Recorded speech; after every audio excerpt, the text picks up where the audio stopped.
జనటి ధూమిరేప ముచ్చట శ్రీశైలం తాత మళ్ళొక్క ముచ్చట కుసకుస ముచ్చట పట్టుకొచ్చిండు. ఇక ఇంతకుముందు గుండెగా గప్పట్ల ఇక మన ఇట్లనే యూట్యూబ్లో పెట్టుకొని పొట్టు పొట్టు మన పోషెట్టి కాకని అడ్డగోలి అనరాని మాటలు అనేది ఇక అంతలో మీకు అర్థం కావచ్చు. ఇప్పుడే కానీ మన ఆయన ఉంటాడుగా ఎమ్మెల్సీ సారు ఏం సారో ఆ సారే ఇప్పుడు మళ్ళొక్క పోషెట్టి కాక అన్నోళ్ళ ఆయన కొడుకునే మళ్ళీ వాళ్ళ అల్లుడినే ఇక మళ్ళీ అందరినీ ఆ పార్టీ సంఘం వాళ్ళు అందరినీ కలిసిందట రావు. మరి కలిస్తే ఏం మాత్రం ఏం కథ మీకు అర్థమవుతుండొచ్చు ఎవరో. ఇక అదే మళ్ళీ అంటారు కదా ఆలియాస్ నవీను ఏమో ఇగో ఆ పొలగాడే ఇప్పుడు ఈ కాక అన్నట్టు ఆయనను కలిసిండు. మరి ఈ కాకలో కొడుకును కలిసిండు, ఆ లాలును కలిసిండు. కథ ఏంది, ఎందుకు కలిసిండు, అసలు మాత్రం ఏంది ఇక మీరే చూడరు. ఇక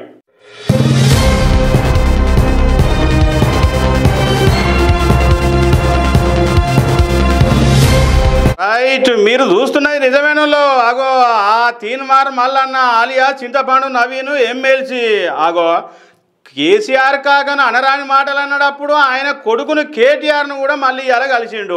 కేటీఆర్ ఉన్నాడు, పక్కపొంటి హరీష్ రావు సార్ కూడా ఉన్నాడు.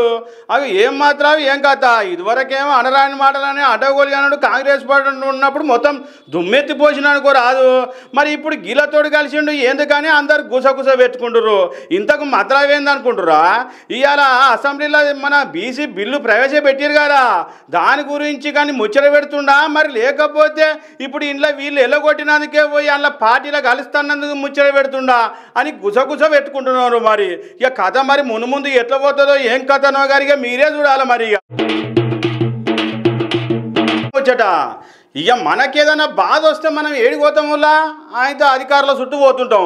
మనకు ఏ తిప్పలు వచ్చినా కూడా గవర్నమెంట్ ఆఫీసర్ దానికే పోతుంటాం. ఏదో చెత్త తీసుకుపోతలేరా, చెత్త తీసుకొస్తురా, చెత్త ఏమైనా తొవ్వలు అడ్డం ఉందా, ఏదున్నా కూడా మన గవర్నమెంట్ ఆఫీసర్లకే ఫిర్యాదు అవుతుంటాం. మరి గీడ ఎమ్మెల్యే సార్ ఏం చేసిండో తెలుసా, ఇక ఏకంగా పోయి డంపింగ్ చేయాలనే కూర్చుండు. ఇక మరి ఎందుకు కూర్చుండు ఏం కథ ఇక మొత్తం మీరే చూడరు. ఇక రైట్, చూస్తురు గారా జై కొడుతున్నా అన్నాను ఎవరు అనుకుంటుర్రు. ఆగో పాలమ్మినా పూలమ్మినా అని చెప్పి ఎప్పుడు పడితే అప్పుడు వార్తలలో ఆగమాగం చేస్తుంటాడు కదా. ఇగో గా సార్ అల్లుడే ఈ ఎమ్మెల్యే సారు మర్రి రాజశేఖర్ రెడ్డి సారు చెత్తకుప్ప అడ్డం ఉందని ఏకంగా చెత్తకుప్పలో కూర్చొని ధర్నా చేస్తున్నా అనుకోరు. ఆ సారితే వెరైటీగా ఉంది అంటే ఈ సారిది ఇంకా వెరైటీగా ఉంది. మల్కాజ్గిరి జిల్లా అల్వార్ మచ్చబొల్లారం వల్ల శ్మశాన వాటికలో డంపింగ్ యార్డ్ ఏర్పాటు చేసిర్రట.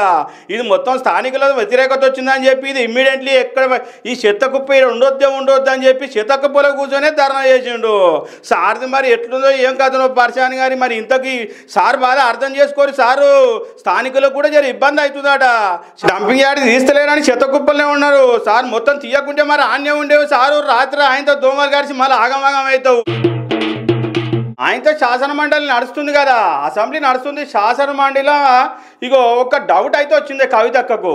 మరి ఎందుకంటే అప్పుడు అడగోలి హామీలు ఇచ్చిర్రు మన పెద్దలంతా కాంగ్రెస్ పార్టీ వాళ్ళు ఇష్టం వచ్చిన హామీలు ఇచ్చిర్రు.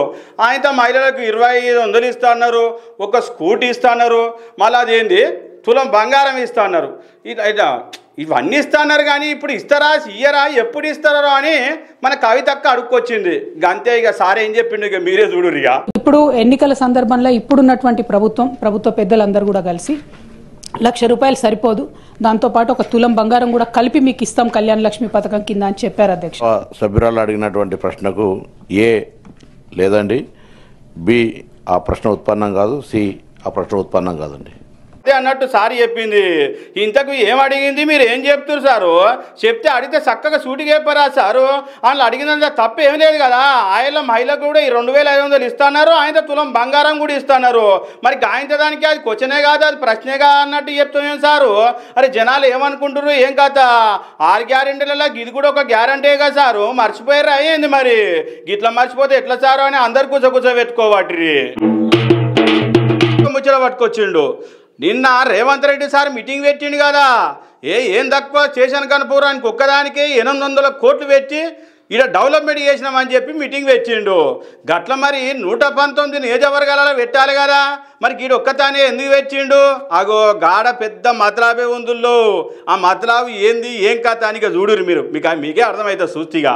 ఇటు చూస్తురు కదా ఏం ముచ్చట ఏం కథ ఎంతమంది జనాలతోటి మీటింగ్ పెట్టిండు అంటే దీని వెనకాల మాత్రం పెద్ద గుందుల్లో ఊకునే 800 కోట్లు ఊకనే ఇచ్చిండా గట్ల మరి 119 నియోజకవర్గాలకు అన్ని నియోజకవర్గం ఇవ్వాలి మరికి స్టేషన్ కన్పూర్కే ఎందుకు ఇచ్చిండు ఆగో సుప్రీంకోర్టు ఇవ్వాలనో రేపట్లనో ఆ 10 మంది ఎమ్మెల్యేలు ముచ్చట మాత్రం చెప్తట్టుంది ఆ ముచ్చట మీద మరి ముందే చెప్తే ఆగమవుతుంది కదా అగో అందు గురించే ఈడ జర గట్టిగా ఉంది అని చెప్పి కడియం శ్రీహారితోటి ఏదో ఒకటి మాత్రం చేపిస్తాడు చేపిస్తే ఈడ అందరితోటి అట్లనే చేపిస్తాడు అనుకోరాదు చేపిస్తే ఈడ గెలుస్తుంది ఈడ గెలిస్తే మనం ఏం చేయొచ్చు అంతటా గెలిపించుకోవచ్చు అగో గిది పెద్ద ప్లాన్ వేసి గీడ పెద్ద మీటింగ్ పెట్టిన అనుకోరాదు మరి రాష్ట్రం మొత్తం గిట్లనే చేస్తే అంతటా గెలుస్తావు కదా సారు మరి అట్లనే ఆలోచన చేసుకొని చేయొచ్చు కదా ఈ ఆలోచన అంతటి ఉండాలి మరి గీడొక్కదాన్నే ఉందానికి ఎందుకని అందరు గుసగుస పెట్టుకుంటుర్రు ఇవాళ రేపట్లో 10 మంది ముచ్చట బయట పడతా ఉంది పోయిగా అని అందరు అనుకుంటుర్రు.